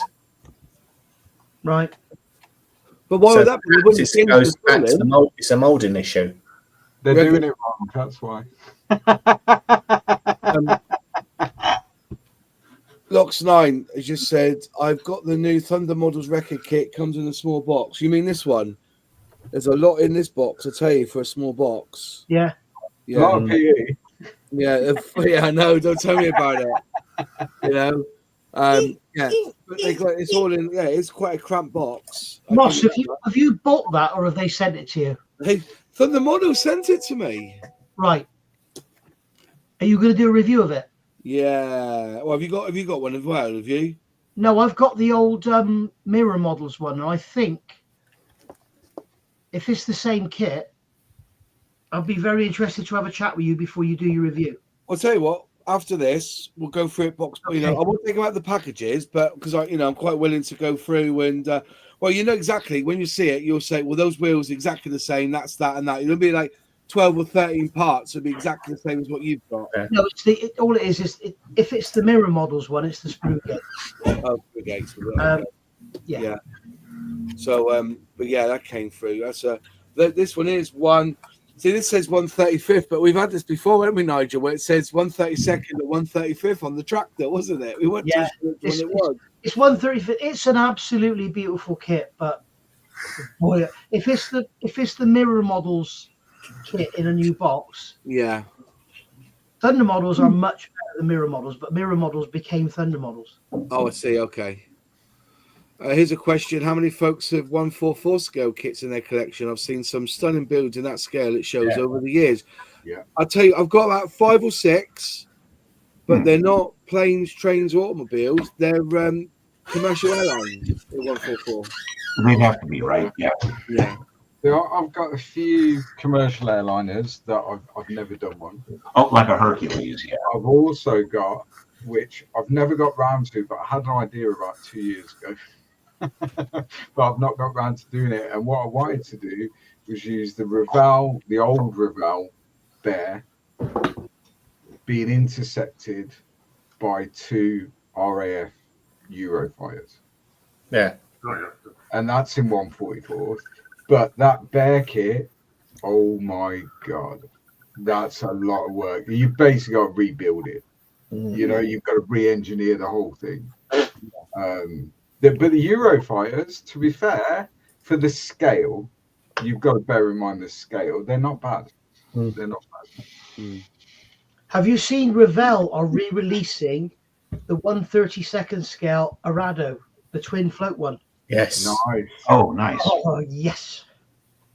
What was that German? I think it was a paper plane. I don't think it ever came into production. The big transport plane, the Great Wall Hobby one night that you reviewed. The ME 363. It's like the one that goes in water, and it's got like the jets. I don't think it ever made it into production. It was the one that's got the 6 jets on top. Yeah, it's like an intercontinental bomber, basically. Yeah. Yeah. Okay. I bought one of those. Class 5, maybe. Yeah, I'll dig it out. It's in the garage. I similar, bought one the other day in 1/44 scale. Yeah, Model Collect did those Horton 16 thingies. Yeah, this is a Great Wall Hobby kit. What I if? saw it in my local model shop, and Jim, I've got that kit. The Revel Sea Venom. I had one, Jim, and I sold it for £5. Yeah. £5. Wow. Yep. That's less than I pay for a beer at the pub. I wish someone would release a new tool there. That would be awesome. In either 72nd or 144. Yeah. That would be nice. No, Because it's terrible. I know the 1/72 scale bear requires a lot. Is the filler queen? Yeah, the 144th is pretty much that. I've got the trumpeter one, and I've got the swan as well. Yeah. So, someone like Sylvester needs to do that as a new tool. In fact, Luke, when I bought the swan, I was stood chatting to you in Bristol. Really? Remember? Oh, yeah. So is it your fault? The bloke had it on his stand for 65 quid. I offered him 50. That's I right. chatted Yeah. to you, Luke, at Bristol, and he walked over and he said, "I'll take 50 now." Yeah, I remember that. Yeah. Airfix's Jaguar is just absolutely fucking stunning.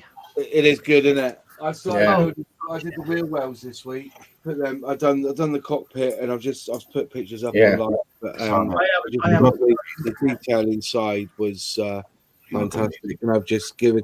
I went over with it black. I then got lemon. Whoops, come on, focus. I got lemon yellow on top of that. Focus is Limoncello. lemon yellow on top of the black. Yeah. And then just highlighted it all and. Nice Package looks fucking awesome. It's the nice.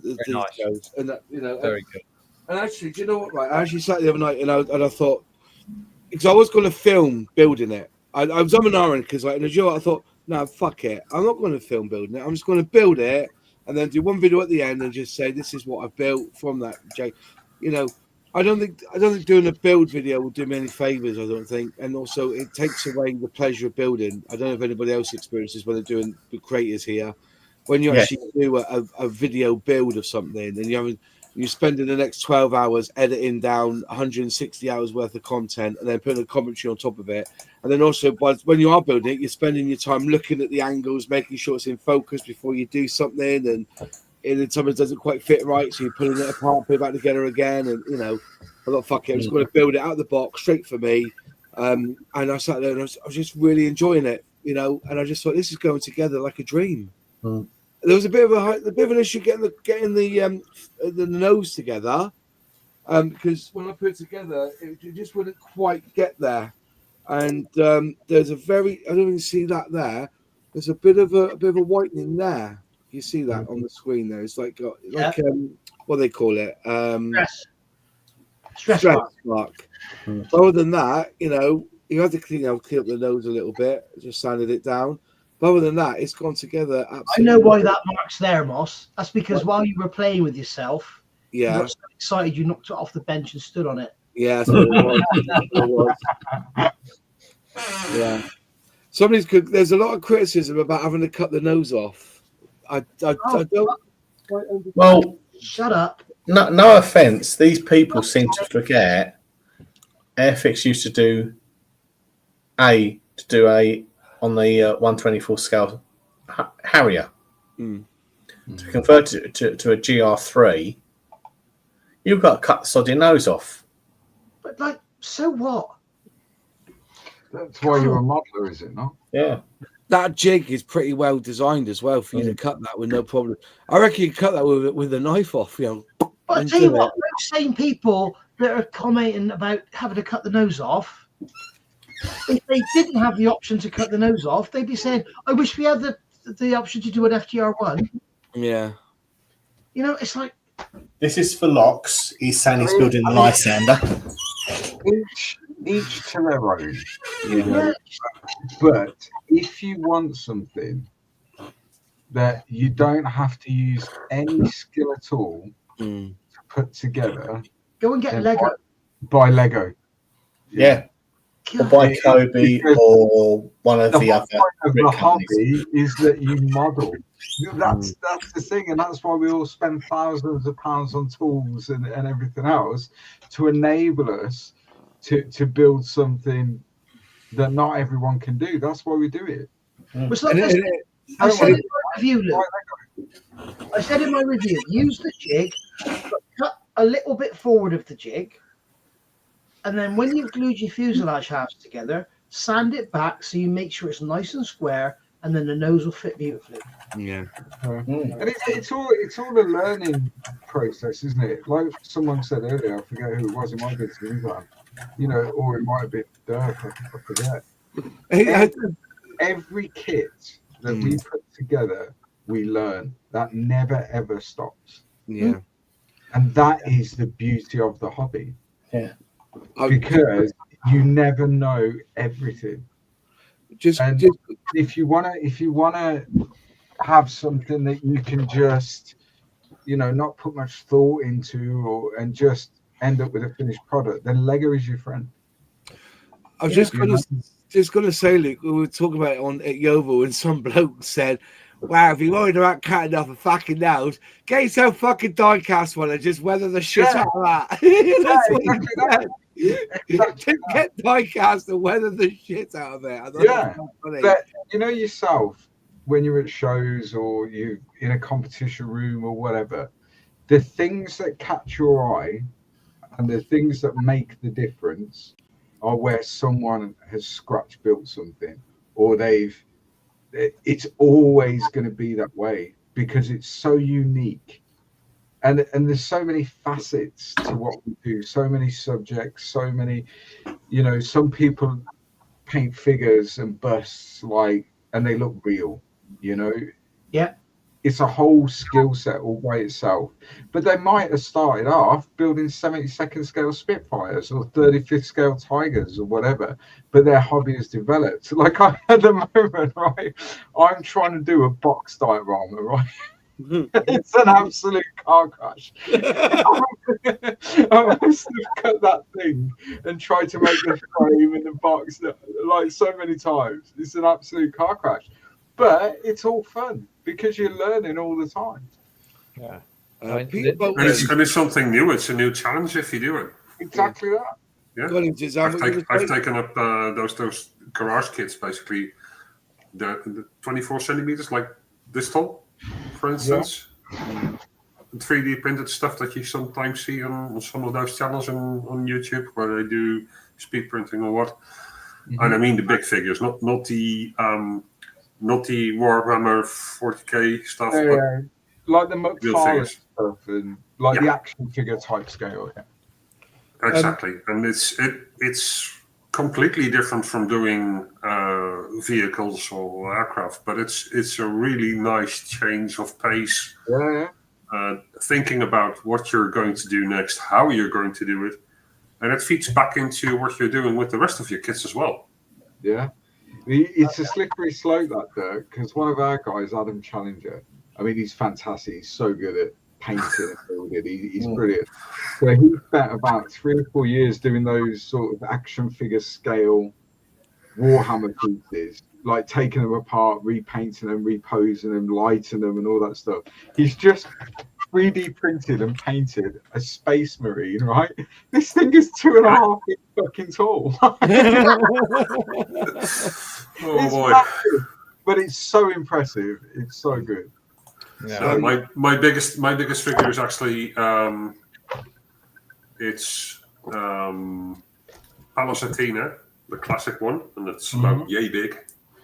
So it's quite a sizable figure, and that's basically the largest one I have, because I have to put it somewhere.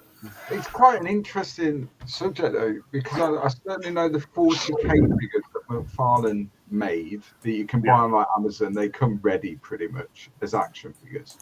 But where they started, how that came about, is when 40k about 5 years ago was going through a new edition.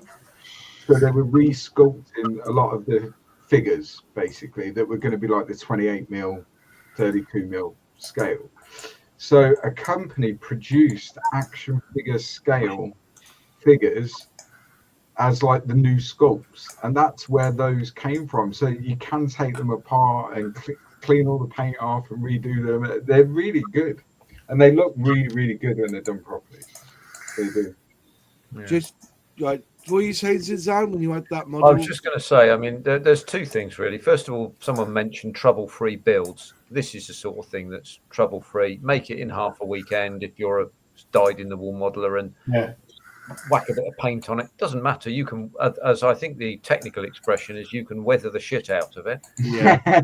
No one cares. That's a good technical expression. That, and a quick nod to Alex there, who said, you know, is there anything, Alex Smith, who said, you know, we all notice that we all talk about getting younger people into the community, but does anything do anything for them? Well, this, precisely that. Yeah. This is you go on Amazon and buy a Star Wars kit. Yeah. It's all snapped or together. Your Gundams, or your Gundams, for instance, because they're pretty big as well. But my point has always been, I think you're right. Our club attracts a lot of younger modelers. But as I said, I don't think it's the younger modelers you need to worry about. It's getting the adults in before they get hooked on golf or fishing or something like that. That's what we need to aim for. Which is why the starter set range has got a huge amount of cars.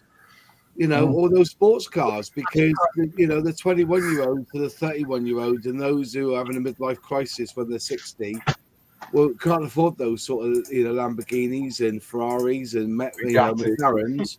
They could build one, can't they? I mean, John, you're in the US. Gundam I did the midlife crisis massive. That's why I'm doing modelling now. So, what do you say again? I did the midlife crisis thing. That's why I'm doing modelling now. Oh, fair enough. And then you, Luke, what did you say to so John? John's in the US. If you go to any US model store or model show or whatever, Gundam is huge. It is massive. It is absolutely phenomenal. Yeah, Fenris is into it, right? So he's here in the States, and it is. There's a lot of young people doing that. Yeah. Peter Bolton said, Moz, you made the same mistake. Airfix made a mistake. The nose wheel bay is also chromate yellow. Okay. Well, I don't know what to say. Have I made a mistake? Well, no, because it's my model. I've gone by the instructions. I've not used chromate yellow. I actually find it better to spray it black and then go over it yellow with I've got a lemon. I love that effect with the black underneath and then go over it gentle. And you don't go over it like, spray it thick. You go lightly until you get that color that you want. But as I said, I only go by, I don't know, if Airfix have made a mistake, that I don't know what to say, but all I know is that in the instructions it says you paint it black, and then I just highlighted it using AK, and I think it looks better like that, to be honest. Again, so what Peter's saying is Airfix are telling you it should be black and it should be zinc chromate. Yeah. Well, on the color callouts for obviously the decal sheet, it shows clearly shows the undercarriage as yellow. Yeah, it does. Yeah. All right. So they've probably put the wrong. It's the same that they did on the Sea King with the interior. They called that a blue color. It should be grey. Oh, because I didn't look at the call out when you're going through the instructions. It says 33. Yeah, it says 30. It says 30. If you're doing, or is it a pipe? It says here, if you on the front, it says if you do in the front, the all interior services is 164 and 133. So I just did that. I followed that, and it says 164 if you're doing A and D, and then if you're doing C and B and C, you paint it black. So I just painted it black. So not being funny, Alex, I'll say this to you now. That no one on this channel has get them learning and interested. I bought my niece 2 kits from Lidl, and she's built them and she loved them. And that was the time. I think a lot of it would depend on subjects, because a lot of younger modelers, I can only say from my experience, like I was saying to John, a lot of younger modelers have zero interest in building a World War II single-engine prop fighter. They're just not bothered. But they love a Gundam kit or they love a Warhammer kit. And there is a plethora of online content channels that focus on those sort of subjects. You're up against and it might even not be on YouTube or somewhere else. There'll be Twitch. Instagram. Yeah, a lot of it's on Twitch. Live streams. I would just like to say to Alex, I've got a whole series of beginner videos aimed at young people. I even start by saying some of them, if you're a youngster, if you're watching with your parents, don't worry, you can watch this video. There's no swearing, there's no blasphemy, there's no nothing. Mm-hmm. And I'm currently working on a video exactly doing that. So, I'm sorry, mate, you're wrong. You are right. I kind of see Alex's point. How many people under 18 watch this channel, for example? Well, probably not many. However, how many people under 30 watch mainstream media? Not many. That's right. And like Berg said, a lot of the content, we're all old men, right? So we use Facebook and YouTube because we're old, and that's our interaction. You use Facebook? that's our interaction with the social media world. However, what is this Facebook thing you speak of? We'll call Facebook an old man's platform. They don't use it. They use Instagram. They use TikTok. They use Twitch. They use all sorts of different platforms. TikTok. That we just, I don't even have TikTok or whatever it's called because I don't get it. We can put the videos out. Social medias of choice, but that's get them going. But if they don't watch, if they don't watch it, then what can we do? Because we can look at, we've all got channels, and we can look at our audience, and our under 18s is basically zero, isn't it? Yeah. So the trouble also is when your average age of the watcher is over 100. Yeah. See, the other there's the other thing. If you do make one or several videos that is more oriented to a younger audience, you can tell from your own metrics. If you own a channel that does those videos, you can tell immediately if it is a hit or not, right? Yeah. So if you notice from your own audience that there is no interest in those types of videos, then why would you make them? Right. Because there's plenty of other content that does get those kids interested. So yeah, why should you bother? Right. So what I've done is I've actually selected that this is not aimed for children. Our videos are not aimed for children for this one purpose. So the algorithm won't even promote it to them. No, won't even promote, but also it won't go on YouTube Kids, which is their own app that they have now for youngsters. Yeah. But because they were fined hundreds of millions of pounds because the adverts they were putting in front of these children were not appropriate to these children, for these children.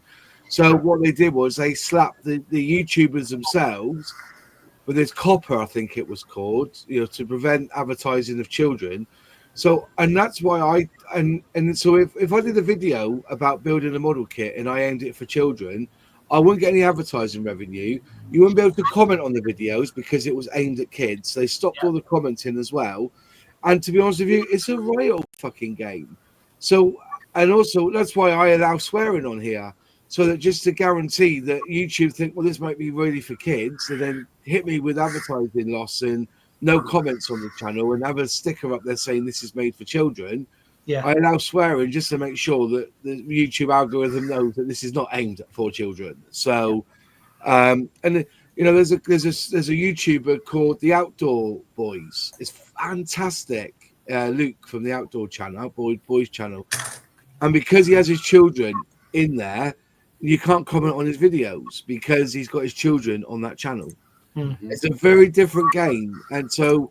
But I think we're a mature audience here, and we can talk about these things apart from show up certain symbols from the German World War II war effort.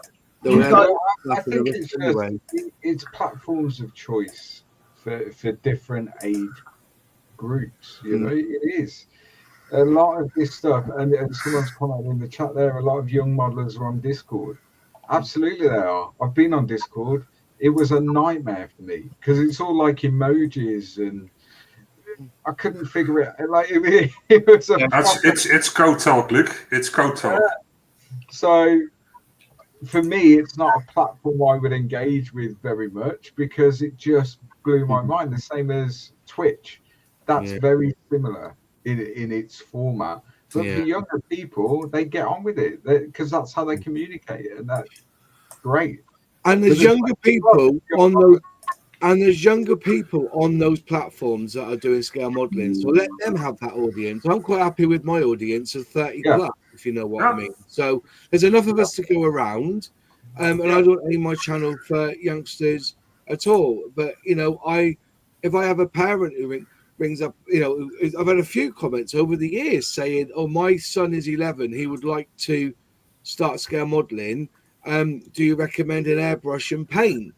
And I said, well, at 11 years old, I would get him to stick with the hairy stick. And to be honest with you, I reckon a good 70% of the stuff that we use in scale modeling, 11-year-old wouldn't be allowed to buy anyway. In theory, you know, he wouldn't be allowed to buy a scalpel knife. He has his parents to do it because it's illegal. It's a blade. Lacquer paints is not something I would want a child to play with. And, you know, we've all seen that advert from the 1970s about sniffing glue. Do you know what I mean? We've all seen that advert. And really, you know, and that's why I think Airfix... Well, they're all vaping anyway these days. It's got the tube glue. It's so that the kids don't drink it. I think that's why they do it. I'm just putting it out there. That might be one of the reasons why. Probably. Coffee is hot. Yeah. Just saying. But I think... Like with the hobby as a whole, it's personal choice. Yeah. I really like building World War II single prop fighters in 48 scale predominantly.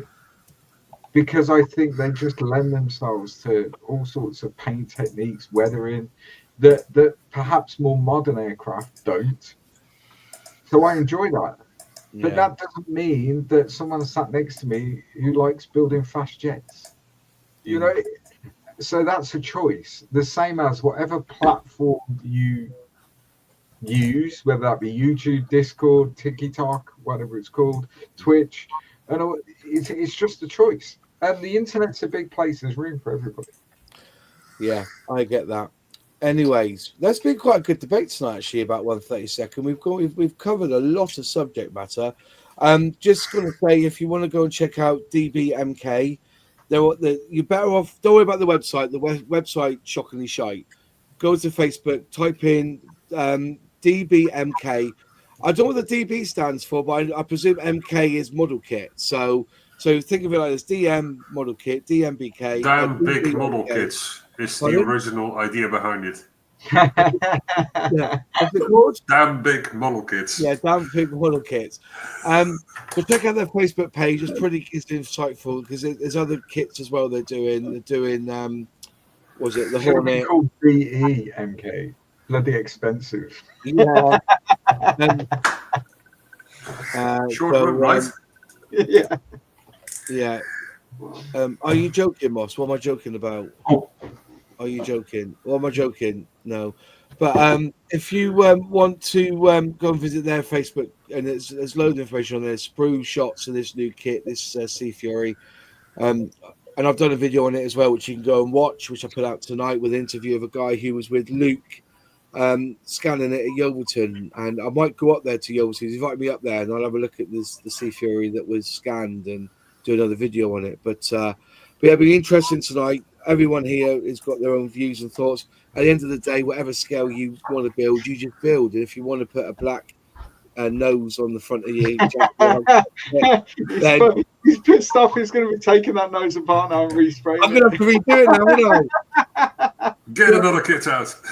Yeah, but it does say it was 33 or 164, so I just painted it 33, highlighted it with silver pen and little crayons and everything, and spat on it, and then put it to.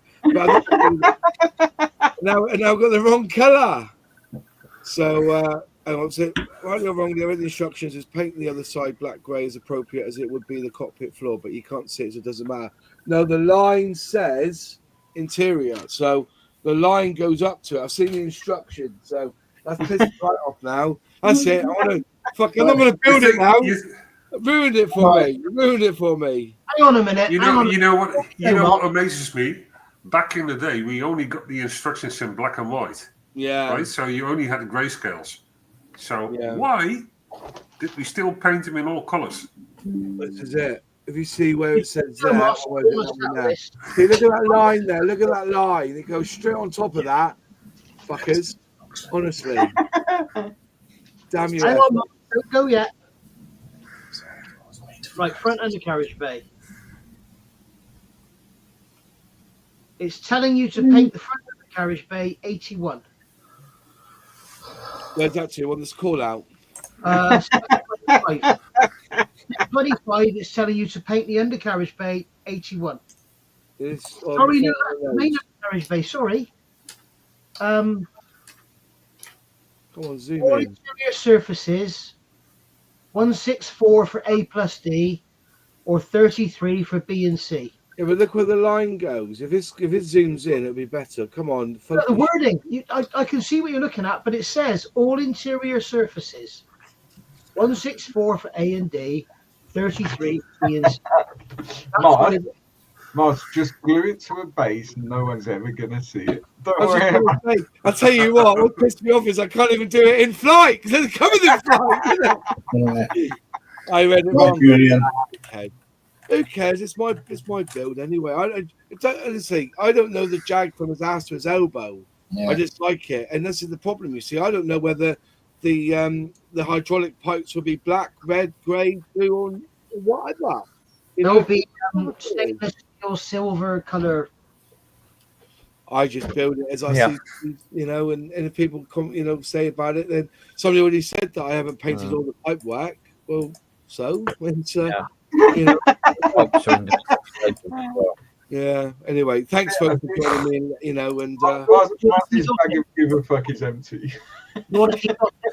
See, and this is why this is not a kids channel. Do you want to see Dottie? Yeah, put Dottie on quickly. Yeah. Dottie, yes, please. Come here, Dottie. Why can't you glue the doors closed? Because it wouldn't look right with the flaps and everything. Dottie's had a Brazilian, everyone. Look at her. Oh, she's a big girl now. Dottie, what's going on here? Look at that. Look. Oh, she went to the groomers today, right? We went to the groomers yesterday. Look at her. She's beautiful, aren't you? So, unfortunately, we'll have a cold snap. Yeah. Anyways, thank you all for joining us and explaining my error. It's all trouble, isn't it? Everyone's a bloody, everyone's an expert, Mark. Everyone's an expert, aren't they? Yeah. No one will ever say well done for painting the other one zinc chromate. They'll tell you you're wrong for doing the front one black. But it looks all right black. It does. Don't put it on a mirror, for God's sake. Yeah, it looks all right black though. To be fair. I read the instructions wrong then. That's right. Okay. As I put the wings on backwards and make it one of those V-shapes. It's really pissed off with them all, Just anyway, call it a what if. Who cares? I'm not going to move on to stay in black now. Sod it. I've already put it together. It can stay fucking black.